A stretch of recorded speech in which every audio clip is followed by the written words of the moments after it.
ready to go? We are ready to go. Okay, hello everyone. Hello. Happy New Year. I know it's not new anymore, but this is our first meeting of the new year, so welcome back. I want to begin by welcoming Lizette Camilo, Commissioner for the Department of Citywide Administrative Services. Welcoming her to our Board of Directors. She's a great addition. And I want you to know that Lizette brings a deep understanding of how our city operates and wealth of public service experience. So we're delighted to have her on our board as we head into this next quarter. 2018 was an exciting year for the Mayor's Fund, and I want to take a moment to highlight just a few of, just a little bit of the strategic work that we've accomplished together. As you know, last year we launched a first-of-its-kind collaboration with the New York City Department of Correction, Children's Museum, and the Children's Museum of Manhattan. With support from private donors, we helped raise $27,000 to help mothers detained at Rikers spend quality time with their children at the Children's Museum of Manhattan.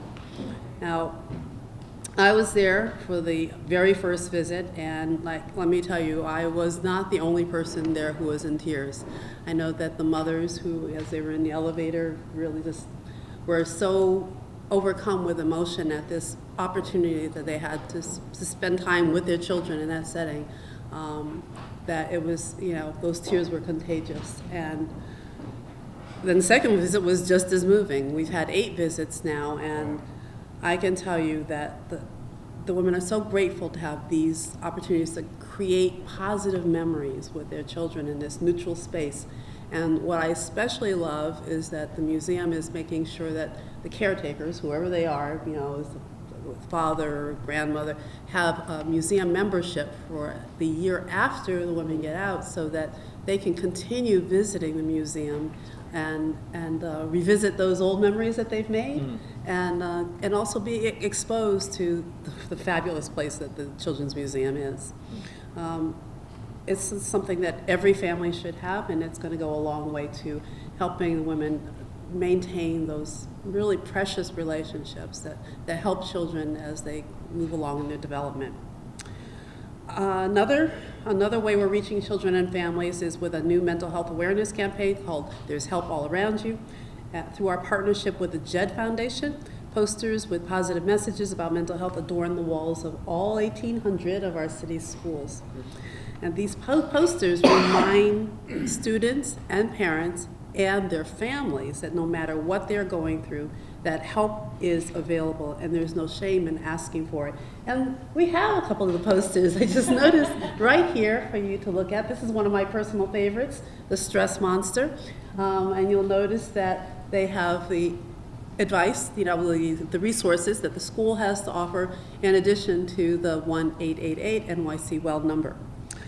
So this means that more than 1 million students are now seeing these messages at school every day, every single day, which means we'll have less stigma and uncertainty surrounding mental health and more young people getting the care and the support that they need.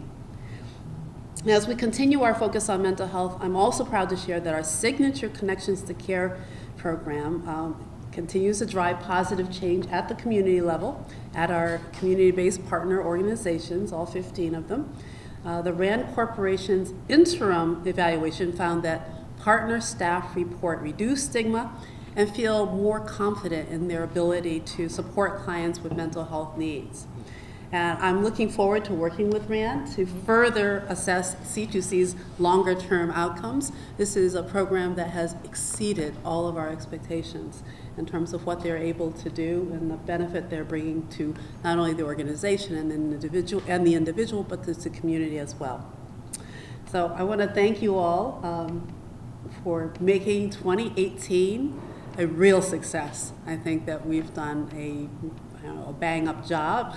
That's real official Mayor's Fund language, but it's really been stunning, and I hope that we can achieve even more in 2019. No pressure, but I really think that with the foundation that we've laid, that we can do more.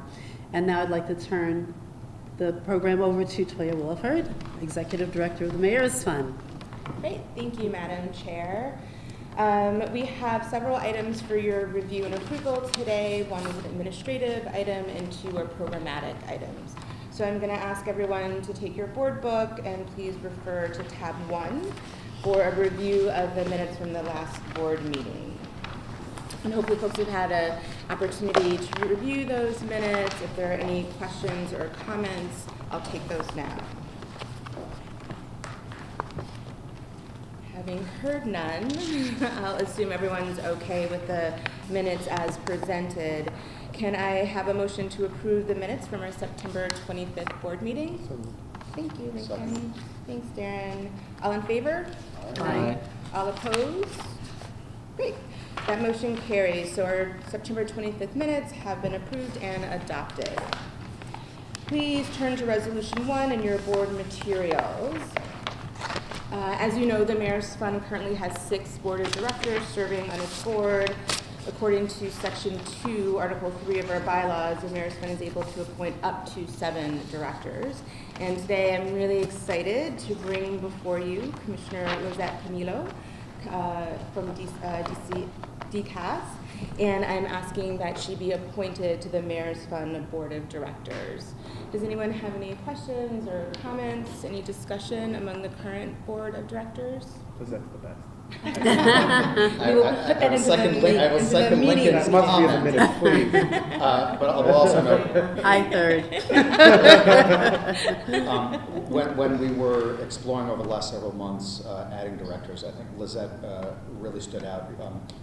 There's a partnership project we're doing, the Mayor's Fund's been doing with DCAS around creating a public service pathways project. DCAS was actually working on before Mayor's Fund even kind of approached them on it with some funders interested, and it so got to the heart of what we're trying to do as an administration, what the Mayor's Fund's trying to do as a driver of innovation and thoughtful kind of workforce pathways.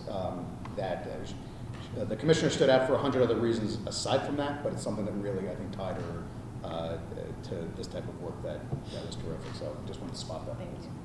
Good. So could I have a motion to move this resolution? Thank you, Deputy Mayor. Thank you, Alexis. All in favor? Aye. Any opposed? Great, that motion carries. I'm really excited to work with you, Commissioner. Thank you so much.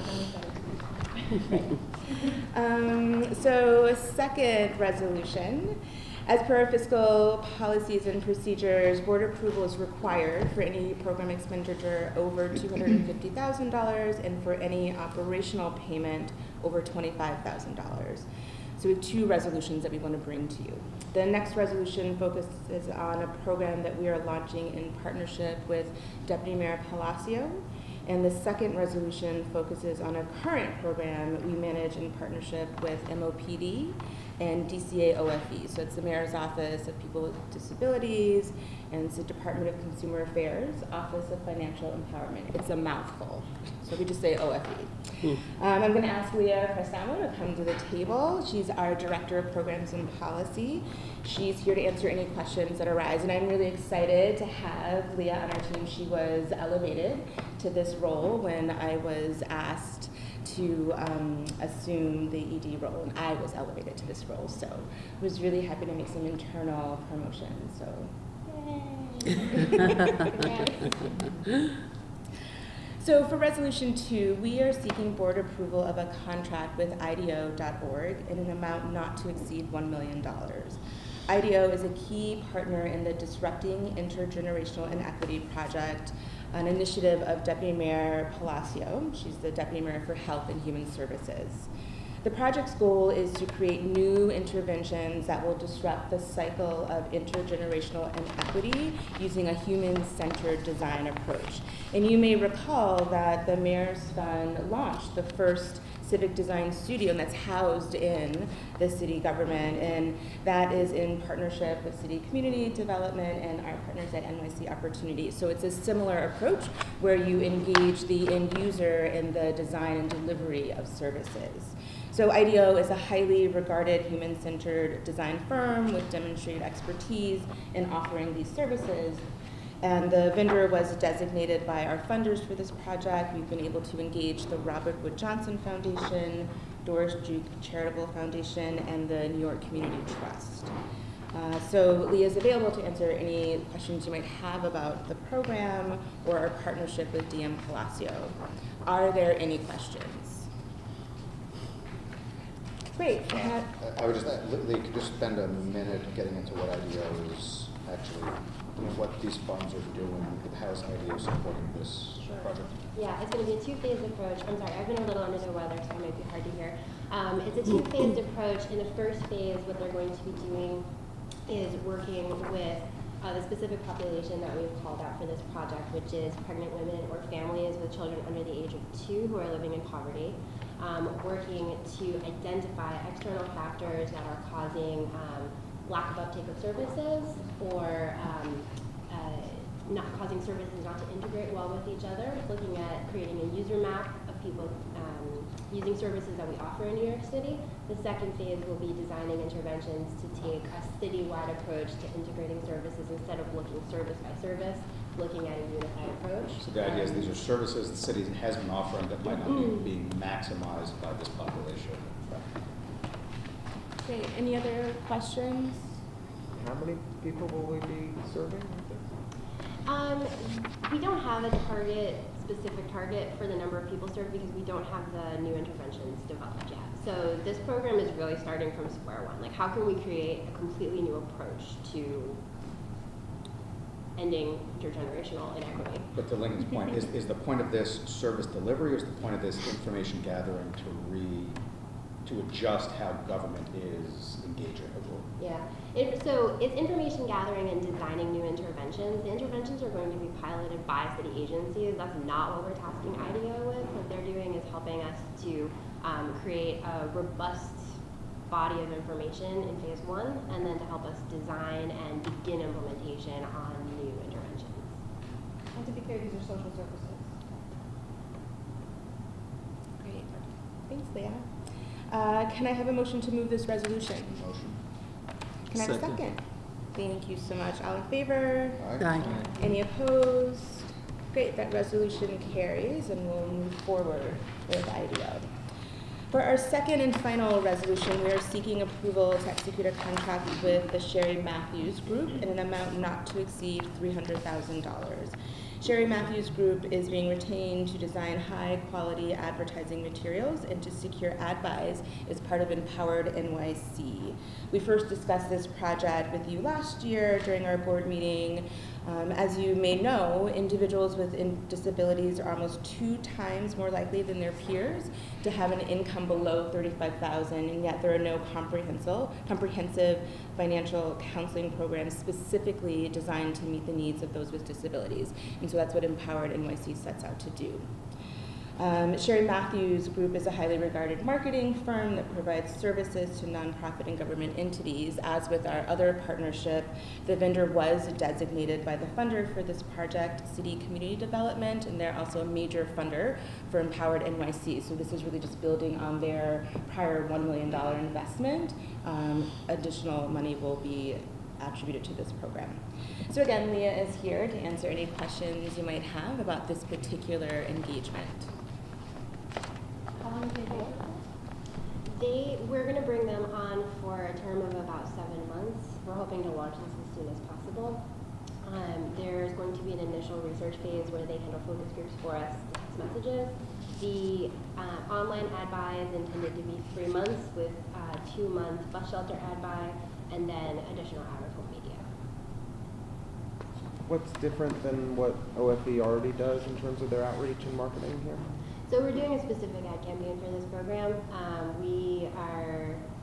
OFE has their own programs and their own bandwidth, and so the funder has given us some additional funding to bring on a firm that's specifically going to do an ad campaign for this program. We want to be really careful to make sure that we're doing message testing in a thorough, really comprehensive way, because as we discovered when we were doing community input sessions, the way that you phrase things when you're working with the disability community can completely rule out an entire group of people from thinking that they should engage with you. And so we want to make sure that we're being very thoughtful, very sensitive, very creative, and coming up with something that's going to be, have the broadest reach possible. And I just want to emphasize, for what it's worth,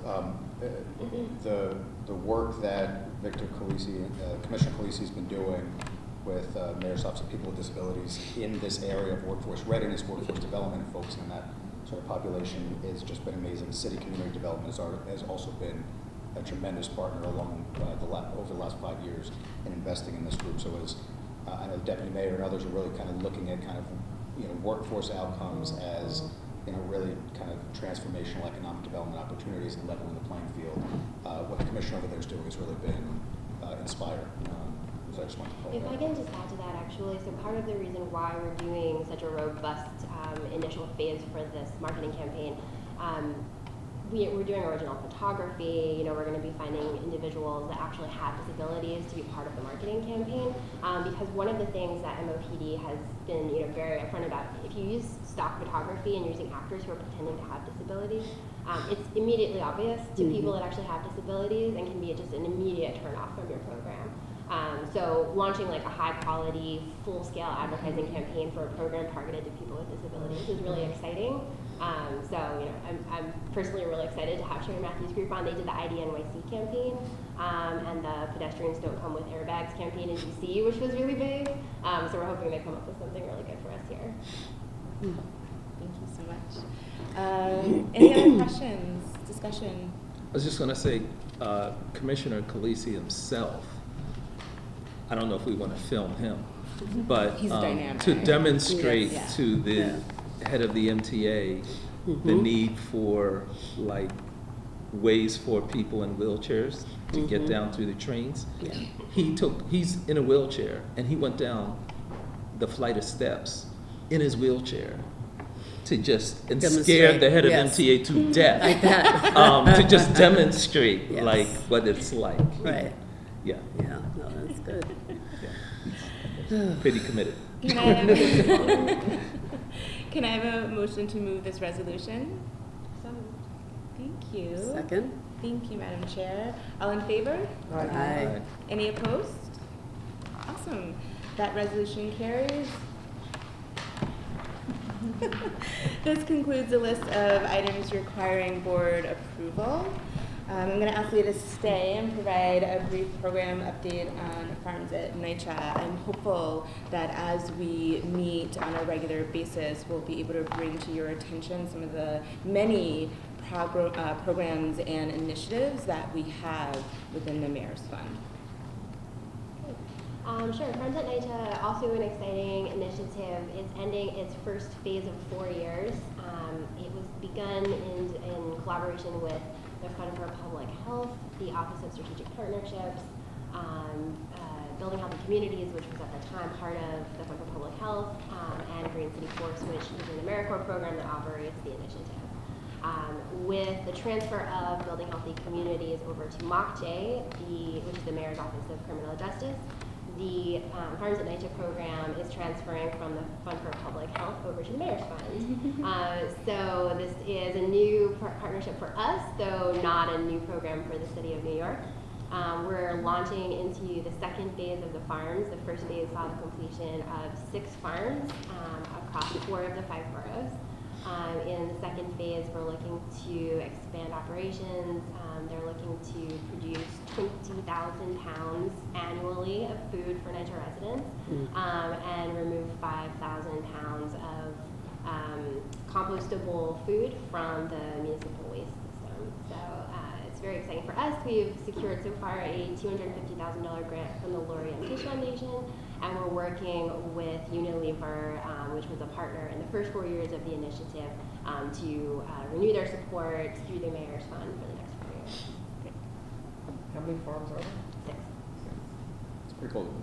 It's a neat visit. It's a neat summer visit for Yeah. our program. Yeah, you should definitely go visit That's one. very That'd be cool. great.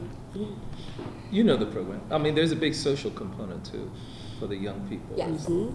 That's really good. Yeah, it's life transforming. Right. Yeah, and it's founded on a model that GCF and Added Value and Red Hook initiated probably 10 years ago at this point around youth development, nutrition, and trying to engage residents at NYCHA to promote healthy living and lifestyles. So Not to brag, but Sarah Nafisi is my former student who runs that, oh my gosh. as is Lisette. You get old enough, everyone's a former student. But yeah, I mean, Program is it's wonderful. amazing. It's been wonderful. transformative. Yeah. Yeah. Yeah. Really, really cool. Great. All right. So thank you so much, Leah. Next on our agenda is an update about our contract with the city. I wanted to bring this matter to your attention so that you were aware of our discussions with the city. This item does not require board vote or approval, but I just want to be able to share the information with you. As you know, the Mayor's Fund operates as a contracted vendor of the city. At the request of City Hall and our agency partners, the Mayor's Fund has significantly expanded its operations and services over the last several years as we sought to meet our mission to facilitate high-impact, innovative public-private partnerships that support solutions to address some of the city's most critical challenges. New requests for support from City Hall and our partner agencies have included a variety of things. So, for example, we used to work with about 31 city agencies in 2014, and we now have expanded to 44 agencies. So just the number of agencies we serve has expanded. We've launched a number of technical assistance workshops and training sessions. One example is we have a workshop around creating a concept note, so taking an idea and creating a concept note that you can then share with a foundation so that we can improve our fundraising activities. We've expanded our project management services to include ideation. Darren talked about that with DCAS and Civil Service Pathways. We do landscape analysis. We've done that with the Department of Homeless Services around their work in shelters. And we do this to help our agencies think through nascent program ideas as well as manage programs. We have staff whose jobs go above and beyond the normal fundraising operation. So it's not just managing money coming in and out. It really is being an active and engaged program partner to ensure that the management of these programs and the delivery of services happens effectively and efficiently.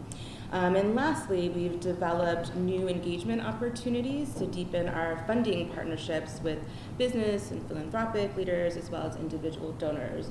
And this can take the form of funders briefings with commissioners. We had one with the DVS Commissioner, Lori Sutton, and we have another one planned later this month with Commissioner Trottenberg, who oversees the Department of Transportation. And so these are opportunities where funders and partners can come in and learn about the strategic initiatives that the city has laid out, and where we can then facilitate conversations and direct private investments to then pair with public dollars.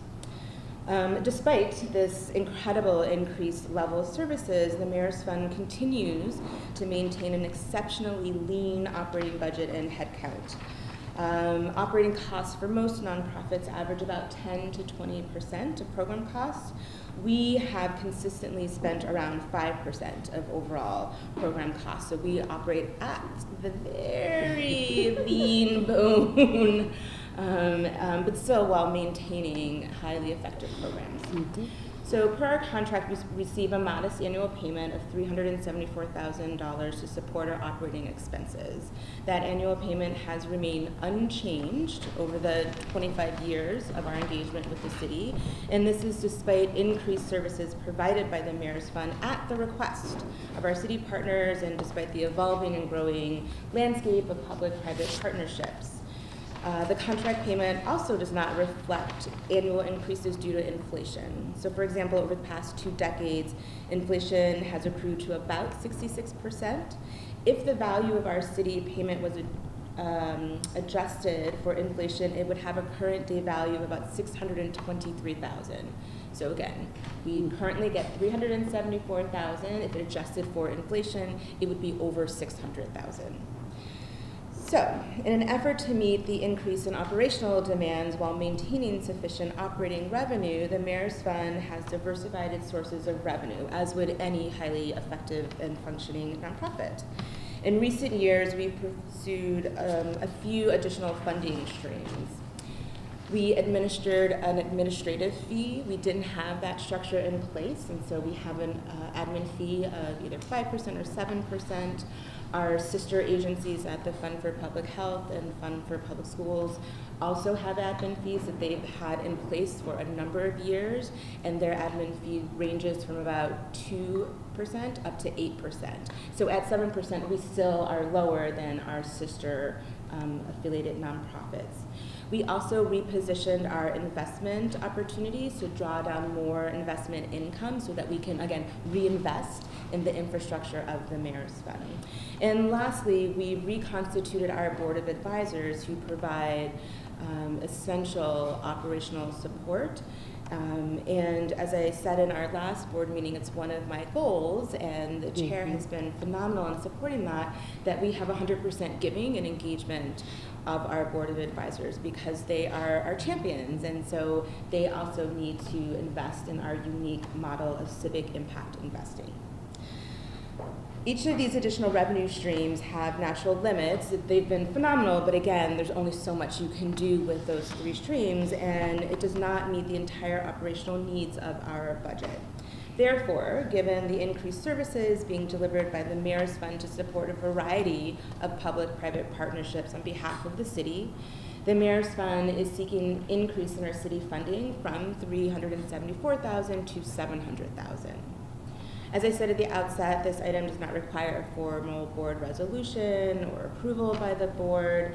This approval process sits with the Finance Department, Maya, the New York City Law Department, we're working with them closely as we do on all of our contracts, and the Office of Management and Budget. Our request follows the same process that would be required of any contracted city vendor seeking to amend their contract.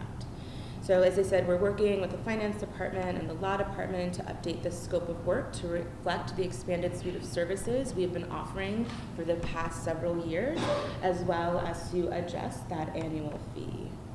That process should or will take a few months. We're working diligently to go through each of the required steps, and Maya has been phenomenal in helping us guide us through that process. So as I said, I just wanted to bring this to your attention so that you're aware of kind of like our internal operations and what keeps us up at night often, and to see if you have any questions, comments. Assuming that the increase, No, please. sorry. assuming the increase goes through, do you have sort of thoughts about where you might target those increased resources now that we'll sort of be out from under some of the pressure? So with those increased investment, it's going to allow us to shift more of our work and focus on programmatic services so that we can expand program management, we can expand fiscal management. We actually need to do a little more oversight around the fiscal management, our partnerships with city agency partners. We currently have monthly meetings with programmatic folks. We need to do the same with the fiscal side of the house. We're currently not doing that, and we need to do that. So that's one example, but it's really going to allow us to shift our attention to more programmatic services. Yeah, And- just along those lines, it will ensure that every dollar we raise is being reinvested into serving more New Yorkers. Absolutely. And so it seems like a smart thing for us to do. Right. And so again, with those increased agencies, again, upwards over 40 agencies, a lot of those folks ask, can you help us think through ideas, opportunities, prospecting? I have monthly meetings with Deputy Mayor Thompson where we have a list of prospects, where we have a list of programs, where we have a list of meetings that have to take place. Well, I need the capacity in-house to be able to do that. And to be clear on the sequencing of this, this is not, if this increase comes through, this is not, you're going to add headcount. No, but this is we will not reflecting add. on a couple decades of past workload that you guys have managed to raise for over years, but this is Correct. going to sort of create a more, I guess, sustainable. It's really going to allow us in this administration and moving forward to have sustainable revenue sources. And so again, with any highly effective functioning nonprofit, you want to make sure you have your house in order today as well as for the future. And so we're taking the time now to get things in order and to have our house sustained over time. And it's something that our chair has really elevated and has been super supportive of the expansion of services, ensuring that we're working with all of our city agency partners, expanding our work and conversations with business leaders, with the philanthropic community, and that takes time, and it takes a dedicated staff who has the capacity and the knowledge to manage those partnerships. I've worked with a lot of funding intermediaries, and I'm frankly shocked that you're at 5%. 10% has long been the minimum standard. And at MIT, where a lot of grants were science and engineering, they take 67%. And those, no, really, that's what it is. I'm not saying that's normal, but I've never heard 5%. We are well Literally, never. below So I think best this is long overdue. Yes. Great. So I will keep folks posted as this moves forward, and we'll let you know what the final determination is as the review continues. Thank you. And if we can help, please let us know. Oh, I will be calling each and every one. Thank you, Lincoln. So next It's really I'm gonna... referring to Lizette, who's like the best procurement expert in the city, but I'm happy to help. Lizette and I have already had our offline conversations. Oh, cool. Her questions have been phenomenal. It's one of those things I'm telling myself, it's like, oh my gosh, I'm so excited. Because your questions were right on point, right? They were very helpful, so. I'm gonna ask Fred to come to the table to provide a very brief update on our FY 2018 audit. Thank you, Toya. Hi, everyone. Hello. You have to know that my contribution to the finance part is a little bit smaller than Toya's. What? So, I refer you to the page, the last page in your tab 1. We wanted to give you a snapshot of some of the revenue for our top programs. As the First Lady mentioned, our signature program is far and away the largest in revenue that we've had and has been for several years. Our fiscal calendar runs for FY18. Our audit has been finished a few months ago, and it's up on our website, available for public view. Because as you're looking at this list, though, that's something I'd like you folks to know, is that because most of these programs span multiple years and they have no regard for our fiscal year, it should not be concluded that the list in order portrays the true scale and scope of the programs. It's just a snapshot of the fiscal year in time. They could, move in position from one year to the next. In total, the funds received for FY18 were very close to our previous year, with a difference of less than 500K. So that's good. 21.3 million in revenue for a lot of the programming work we're doing it's unusual that it's that consistent 2 years in a row. So one of the other important things that we wanted to inquire was, along with several other component units of New York City, the Mayor's Fund, for the first time since its inception, will be reporting to the New York City Audit Committee in March, and will be added to the New York City CAFR, which is the Comprehensive Annual Financial Report. As such, the fund completed the audited financial statements much sooner than in previous years in order to comply with the reporting timelines required by the city. And so we'll be doing this for the foreseeable future, reporting to the city on their timeline and being part of the CAFR. The Mayor's Fund welcomes the additional support and oversight provided by the New York City Comptroller's Office. I'm happy to answer any questions or hear any comments. And I just want to note, because I don't think Fred really highlighted, in the past we didn't have to follow the timeline set by the comptroller, so that we were able to complete our audit, say, in 6 months, which is industry standard best practices in the nonprofit sector. Because of this new requirement, we had to complete our audit in 3 months, maybe? Yeah, it was 4? rather quickly. It yeah. was highly advanced, and so I just want to commend Fred and Chris Kelso, who's not here, she's our finance manager, for making sure that all of the agencies, so as I said, we used to work with 31, we now work with 44. That's managing 44 individual agencies, 44 individual budgets, and within each agency there are separate programs and projects and initiatives, and they all have separate budgets that have to be managed. And so I really just want to commend Fred and Chris for getting the audit in on time, working with the comptroller's office to make sure that we are prepared and ready for our review. And again, this is something that every city agency does for the comptroller, and so now we're able to do that as well. So I just wanted to highlight that, and thank you. Thanks. Thanks very much. Thank you, We had Fred. a little help Yeah. from the controller's office as well, Jackie Thompson in particular. So. Yes, and so that encouraged our city agency partners Yeah. to be responsive and hand in their budgets on time. So it was a huge feat, and it was done very well and correctly. Fred, do any of the similarly situated city-affiliated nonprofits participate in this CAFR process other than us now? To your knowledge? Yeah, there's definitely, they do a review of city affiliates, and there's some criteria, which is basically proximity, the level of collaboration with city endeavors, tenure as well, the relationship, the length of time. So the controller adds other, I'm trying to think, I should remember a few off the top of my head,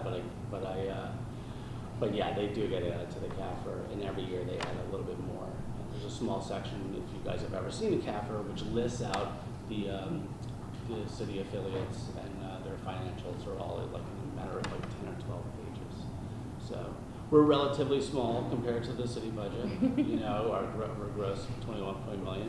But at the same time, I think the critical work in our proximity to some critical areas of programming, I think they decided to include us after many years of just not giving us a thorough enough review, apparently.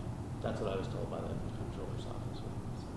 But it is remarkable that the organization's been around for 25 years this year, and it's just now that the Being controller added. is reaching out on it. They're doing their own due diligence. I'd also just note on the point of financials that the last page of the annual report, which, I'm going to talk about right now. not to jump ahead, but it's on, you have some top line financials. No. I don't have your script, yeah, go ahead.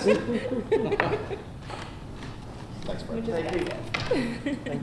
So last item before I open it up to new business and questions, just wanted to bring forward a very brief executive director's report.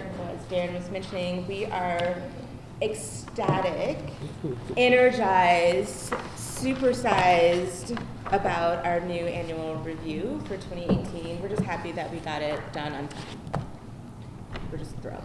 And so again, want to acknowledge JL, Jorge Luis, and Cesarina, if she's still here, who's our special assistant for working with all of us to get this over the line. So hot off the presses, we are really excited to highlight the programs and partnerships that the mayor's been engaged in 2018.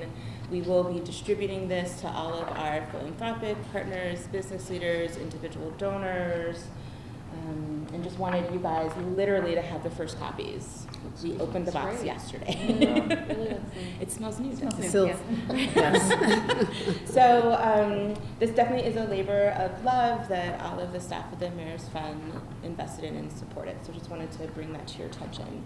The next item, wanted to echo something that our chairwoman mentioned, was crafting family connections. We were excited that we were able to highlight this initiative as part of our end of year appeal. And this was the first year where we had a targeted end of year appeal that went out to our broad base of supporters. And so we'll continue to do that in 2019, and we'll identify a special partnership that can benefit from that type of outreach. It's important that we have these initiatives and we have these opportunities to engage with folks outside of the business community or board of advisors, so folks are aware of what the Mayor's Fund is doing and how essential the services we provide are to the people of New York City. Also have some additional good news. We submitted a funding application to the JPMC, the JP Morgan Chase Advancing Cities Challenges, and we, along with 250 other applicants from 43 communities, geographies, submitted an application. We were selected to move on to round 2, so we are one of 18 semifinalists selected to move on to round 2. Yes. Exactly. So in mid-February, we'll know if we are selected to advance to round 3, and from round 3, they'll announce the winners. I don't know how many they will announce from that round. It's a 5-year, $500 million initiative that JPMC is engaging. And the first round of awardees will receive up to $3 million over 3 years. And so our partnership is with HRA and CYE, Navigating Careers, and it's targeting adults who receive cash assistance, providing them not only with job supports, which HRA already does, but wraparound services, ensuring that they don't cycle back on to cash assistance, but so that they become economically self-sufficient. So we are beyond thrilled that we're one of 18 out of over 200 that's been selected to move on to round 2. So that's great news. Can I ask a question? Yes. Will there be a interview of the 18? Yes. There will be an online interview that will be conducted later this month. And so I'll let folks know if and when that happens. We've also been liaising, just added with my hat as a Director of Strategic Partnerships here, we've been liaising with the JPMC team, managing that nationwide effort and staying in communication with them on the city's application to make sure. What they did, and they deserve a good deal of credit for this, is their application affirmatively sought local partners, nonprofits, partnering with government. The idea being that they recognize that government is the ultimate impact player in this space. And so while many of our community partners, nonprofits like the Mayor's Fund are helping drive it, they wanted to see a connection to the city, which I think gave us a really neat opportunity to help, which is the message we talk about all the time, that philanthropy working on its own is doing good. Philanthropy working with government is doing more good, better, further. And so it was great to see that. But we've been staying in touch with them. And then last 2 items quickly. Board of Advisor outreach, just wanted to let folks know that Danielle and I continue our steady march to meet with all 54 of our advisors. We're about halfway there. Again, as I said, my goal is to have 100% engagement, and that means giving. So I need folks to support our unique model.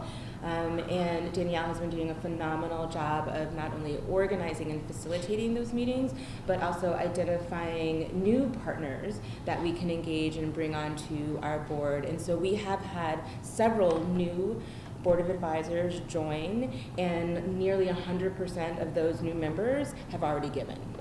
So it is, yes, that is a big deal.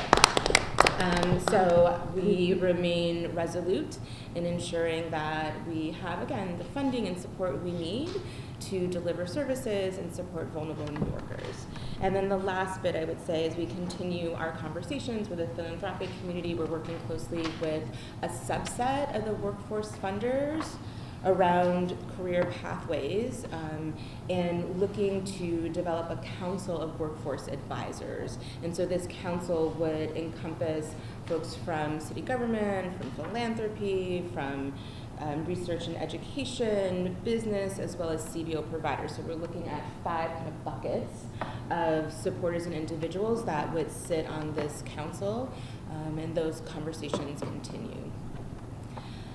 That's all I have. I would love to turn it over to you to see if there are any new business items or announcements that you'd like to share with your fellow board members.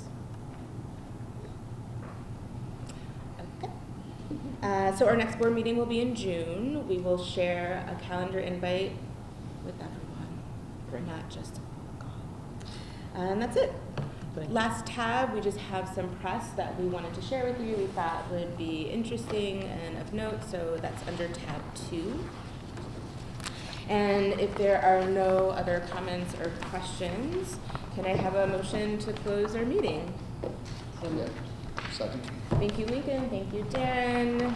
Thank you, everyone. I really do appreciate the support and the help.